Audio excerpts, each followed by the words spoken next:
ஆதி என்னும் பராபரையே, அன்பான மனோன்மணியே, ஜோதி எனும் பஞ்சகத்தாலே, சொற்பெரிய கரிமுகனே, தீது நீக்கும் கந்தவளே, திருத்துகின்ற குருநாதர்களே, 18 சித்தர்களே, பண்பான பரமசிவமே, ஓதியே ஜோதிடங்கள் உரைப்பதற்கு நாத விந்து வடிவாக நல்ல துணை ஆவீரே. உலகில் உள்ள தமிழ் பேசும் அனைத்து நல் உள்ளங்களுக்கும் மற்றும் ஜோதிட ஆர்வலர்களுக்கும் மற்றும் ஜோதிட ஜாம்பவான்களுக்கும் மற்றும் ஜோதிட குருமார்களுக்கும் மற்றும் இந்த காணொலியை காணும் உங்களுக்கும் ஆஸ்ட்ரோராஜின் இனிய நல்வணக்கங்கள்.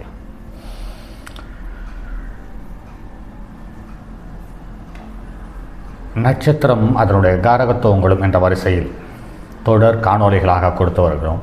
அந்த வகையில் இன்று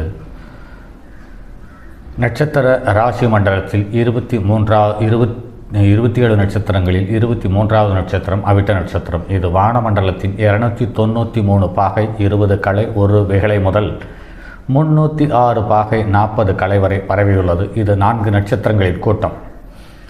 ஆகாயத்தில் மிருதங்க வடிவம் போல் தோற்றமளிக்கும் இதன் முதல் 2 பாதங்கள் மகர ராசியிலும் கடைசி 2 பாதங்கள் கும்பராசியிலும் அமையப்பெற்றுள்ளது. இதனுடைய பறவை என்று பார்க்கும் பொழுது பொன்னொண்டு, எண்ணிக்கை என்று பார்க்கும் பொழுது 4, மரம் என்று பார்க்கும் பொழுது வன்னிமரம், தோற்றம் என்று பார்க்கும் பொழுது மிருதங்கம், நாடி என்று பார்க்கும் பொழுது பித்த நாடி, அறிவதி என்று பார்க்கும் பொழுது செவ்வாய், வேதை என்று பார்க்கும் பொழுது மிருகசிருஷ நட்சத்திரம், தசா ஆண்டுகள் 7, மிருகம் என்று பார்க்கும் பொழுது பெண் சிங்கம், பாலினம் என்று பார்க்கும் பொழுது பெண், பார்வை என்று பார்க்கும் பொழுது மேல்நோக்கு பார்வை, நிறம் என்று பார்க்கும் பொழுது வெண்மை, தன்மை என்று பார்க்கும் பொழுது சரம், கணம் என்று பார்க்கும் பொழுது ராட்சச கணம், ரட்சி என்று பார்க்கும் பொழுது சிரசு ரட்சி, அதாவது தலைரட்சி என்று சொல்லப்பட்டிருக்கிறது. விசக்கடிகை என்று பார்க்கும் பொழுது 10 நாளிகை முதல் 14 நாளிகை வரை விசக்கடிகை என்று அடையாளம் காட்டப்பட்டுள்ளது. இந்த காலகட்டத்தில், அதாவது 4 நாளிகைக்குள் எந்தவித சுப காரியங்களையும் செய்யாமல் இருப்பது நல்லது, அல்லது சுபத்துக்கான முயற்சிகளை விளக்குவது என்பது சாலச் சிறந்தது. அடுத்து அமிர்த கடிகை என்று பார்க்கும் பொழுது 34 நாளிகை முதல் 38 நாளிகை வரை.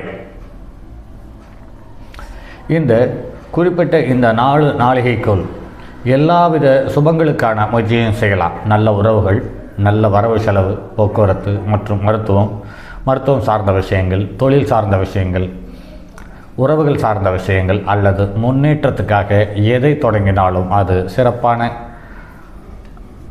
வளர்ச்சியை தரும் என்பதில் மாற்று கருத்தில்லை. 1-2 ஜாதகங்களில் இதை பார்த்து சொல்லி அந்த காலகட்டத்தில் ஒரு தொழிலை தொடங்கி ஒரு திருமண உறவுக்குள் சென்று அவர்கள் நலமாக இருக்கிறார்கள் என்பதை நிறைய தடவை சந்தித்திருக்கிறோம். தப்பி தவறி நாமளும் சொல்லாமலே இருந்து அவர்கள் ஒரு குறிப்பிட்ட நேரத்தில் ஒரு செயலை செய்து அந்த செயல் நல்ல வளர்ச்சியுள்ளதாக கூறும் பொழுது அவர்கள் எந்த நேரத்தில் இதை தொடங்கி இருக்கிறார்கள் என்று அவர்களுடைய நேரத்தை குறித்து கேட்ட பொழுது இந்த அமிர்த கடிகை காலத்தில் அந்த செயல் துவங்கப்பட்டது என்பது அடையாளத்தில் தெரிய வருகிறது. இதனுடைய தேவதைகள் என்று பார்க்கும் பொழுது அஷ்டவசுக்கள் என்று சொல்லப்பட்டிருக்கிறது. அடுத்து இதனுடைய காயத்ரி என்று பார்க்கும் பொழுது ஓம் அக்ரநாதாய வித்மகே வசுபரிதாய தேமகி தன்னோ சரவிஷ்டா பிரசோதயாத் என்று சொல்லப்பட்டிருக்கிறது. இந்த அவிட்ட நட்சத்திரத்தில் பிறந்தவர்கள் கும்பராசியில் பிறந்திருந்தாலும் சரி, அவிட்ட நட்சத்திரத்தில் பிறந்திருந்தாலும் சரி, இந்த நட்சத்திரத்தில் அதிகாலை நேரத்தில் இந்த மந்திரத்தை தொடர்ந்து ஒரு நாளைக்கு 9 முறை, அதாவது 21 நாளைக்கு பாராயணம் செய்து பாருங்கள். இந்த மந்திர உச்சாரணம் என்பது உங்களுடைய வாழ்க்கையில் ஒரு பெருத்த மாற்றத்தை தருவதற்கான வாய்ப்பு இருக்கிறது. அதற்கடுத்து ஒவ்வொரு நட்சத்திரத்திற்கும் 4 விருட்சங்களை கொடுத்திருக்கிறார்கள். அந்த வகையில் பார்க்கும் பொழுது இதில் 1ஆம் பாதத்தில் பிறந்தவர்களுக்கு வன்னி மரமும், 2ஆம் பாதத்தில் பிறந்தவர்களுக்கு கருவேல மரமும், 3ஆம் பாதத்தில் பிறந்தவர்களுக்கு சீதா மரமும், 4ஆம் பாதத்தில் பிறந்தவர்கள் ஜாதிக்காய் மரமும் வைத்து வளர்த்துவதில் சிறப்பான பலனை காண முடிகிறது. இது எல்லாம் தெரியாமலேயே இந்த அவிட்ட நட்சத்திரத்தில் பிறந்தவர்கள் வீட்டில் அல்லது தோட்டத்தில் கருவேல மரமும் சீதா மரமும் நன்றான திருப்திகரமான ஒரு வளர்ச்சியை தந்து எதிர்காலத்தில் அவர்களுக்கு ஒரு உதவியை செய்கின்ற நிலைமையை பார்க்கணும். எப்படி இவர்களுக்கு மட்டும் இது சாத்தியம் என்று பார்க்கும் பொழுது இப்போது சில மாதங்களுக்கு முன்னால் தான் தெரிகிறது இந்த நட்சத்திரக்காரர்களுக்கு இந்த விருட்சங்கள் உதவிகரமாக என்று இருக்கிறது என்று அறியும் பொழுது ஆச்சரியத்திலும் ஆச்சரியம் மேலிடுகிறது. சரி, இந்த நட்சத்திரத்தில் பிறந்தவர்களுக்கு ஒவ்வொரு காலகட்டத்திலும் சிறு வயது முதல் அந்திம வயது வரை ஒரு குறிப்பிட்ட காலத்தில் ஒரு குறிப்பிட்ட கண்டங்கள், நெருக்கடிகள், பாதகங்கள் வருவதை காண முடிகிறது. அப்படி பார்க்கும் பொழுது இந்த நட்சத்திரத்தில் பிறந்தவர்களுக்கு 3 வயதில் அஜீரணம், 5 வயதில் ஜுரம், 7 வயதில் இரத்த பாதிப்பு, 13 வயதில் மேலிருந்து கீழே விழுதல், 16 வயதில் நாய்க்கடி, 22 வயதில் விஷம் சம்பந்தப்பட்ட தொந்தரவுகள், 28 வயதில் பெண் தொடர்பால் பாதிப்பு, 36 வயதில் ஜுரத்தால் கண்டம் என்று சொல்லப்பட்டிருக்கிறது, 48 வயதில் எதிரிகளாலும் துரோகத்தாலும் பாதிப்புகளை சந்திக்கிறார்கள், 68 வயதில் வாத நோய் சம்பந்தப்பட்டது அல்லது இரத்தம் பாதிக்கப்பட்டு அந்திம காலத்தை சந்திக்கிறார்கள் என்பதை நிறைய முறை கவனித்திருக்கிறோம். இவர்களுடைய பொதுவான குணங்கள் என்று பார்க்கும் பொழுது காமியும் நல்ல பசியை பொறுக்காதவன் என்றும் சொல்லப்பட்டிருக்கிறது, நிஷ்டூரன் என்றும் சொல்லப்பட்டிருக்கிறது, சுறுசுறுப்பானவன், கருப்பு நிறமுள்ளவன் என்று சொல்லப்பட்டிருக்கிறது முதல் பாகத்தில் பிறந்தவர்களுக்கு. 2ஆம் பாகத்தில் பிறந்தவர்களுக்கு கெட்டவன், வஞ்சகன், பொய் சித்தியம் பண்ணுவான், புத்திமான், தனித்திறன், விடாமுயற்சி உடையவன், தர்மவான் என்றும் சொல்லப்பட்டிருக்கிறது. 3ஆம் பாகத்தில் பிறந்தவர்களுக்கு குணசீலன், இளைத்த சரீரம் உள்ளவன், திடமானவன், நன்னடத்தை உள்ளவன், சிவப்பு நிறமுள்ளவன் என்று சொல்லப்பட்டிருக்கிறது. 4ஆம் பாகத்தில் பிறந்தவர்கள் தனவான், குரூரன், ஸ்தூலதேகன், கர்வமுள்ளவன், வஞ்சகன், மயிர் அழகுடையவன், நெறியான தொழில் செய்வான், யாருக்கும் பயப்பட மாட்டான் என்று சொல்லப்பட்டிருக்கிறது. பொது குணங்கள் என்று பார்க்கும் பொழுது தியாகி, நல்ல முயற்சியை பெற்றிருப்பான், சொல்லை பொறுக்காதவன், அசைவ பிரியன், பெற்றோர்களுக்கு இனியவன், பெண்களுக்கு இனியவன், தனம் கொண்டவன், அழகன், அறிவுள்ளவன், மற்றவர்கள் மீது அல்லது மற்றவர்களுடைய பொருள்கள் மீது அதீத ஈடுபாடும் அக்கறையும் உள்ளவன். இவர்களுக்கு சனி, செவ்வாய், ராகு சம்பந்தப்பட்டு இருப்பவர்கள், அவிட்ட நட்சத்திரத்தில் பிறந்தவர்கள் நிறைய பேர்கள் தவறான போக்கில் இருக்கிறார்கள். அதாவது பணத்துக்காக பாவத்தை செய்யக்கூடிய தன்மையுள்ளவர்களும் இருக்கிறார்கள் என்பதை நடைமுறையில் காண முடிகிறது. இதுவே குரு, சூரியன் தொடர்பு கொண்டவர்கள், இந்த நட்சத்திரத்தில் பிறந்தவர்கள், குரு, சூரியன், செவ்வாய் தொடர்பு கொண்டவர்கள் இராணுவத்தில் ஒரு நல்ல நிலையில் இருக்கிறார்கள் என்பதையும் ஒரு சில ஜாதகங்களில் காண முடிந்தது. அடுத்து பார்த்திங்கன்னா உடல் உறுப்புகள் என்று பார்க்கும் பொழுது முழங்கால் மூட்டுக்கள், கணுக்கால், முழங்காலுக்கும் இடையில் உள்ள கை, கால்கள், ஆடு தசை, நரம்புகள் மற்றும் இரத்த ஓட்டம் சம்பந்தப்பட்ட தொந்தரவுகளை இவர்கள் சந்திக்கிறார்கள் என்பது நடைமுறையில் பார்த்திருக்கிறோம். நோய்கள் என்று பார்க்கும் பொழுது இவர்கள் காலில் காயங்கள், முகத்தில் தோன்றும் புள்ளிகள், கண்களின் கீழே இருக்கும் கருவளையம், விக்கல், வறட்டு இருமல், கீழ்வாதம், ஊனமாதல், உடல் ஒரு பகுதியை அறுவை சிகிச்சையில் வெட்டி எடுத்தல் போன்ற நோய்கள் இவர்களுக்கு சுலபமாக வந்து போகிறது. இதுவுமில்லாமல் ஆஸ்துமா, எலும்பு முறிவு, இரத்த நாளங்கள் வீங்கி புடைத்து வலிகள் ஏற்படுவது போன்றது அல்லது குடைச்சல் என்று ஒரு வித்தியாசமான வலியும் இல்லாமல் அலர்ஜியும் இல்லாமல் வித்தியாசமாக இருப்பது வலிக்கு பேர் குடைச்சல் என்று சொல்லப்பட்டிருக்கிறது. அது நானே என்னுடைய வாழ்க்கையில் நிறைய தடவை அதை பார்த்திருக்கிறேன். இது பெரும்பாலும் இந்த விதமான நோய்கள் மதிமுக்கால் மந்திரங்கால் வேலை, அதாவது இந்திரங்கட்டுதல், பாடம் போடுதல், கோவிலினுடைய ஒரு குறிப்பிட்ட கோவிலினுடைய விபூதியை தடவும் பொழுது இந்த மாதிரி தொந்தரவுகள் சரியாகிறது என்பதை நடைமுறையில் பார்த்திருக்கிறோம். இது இல்லாமல்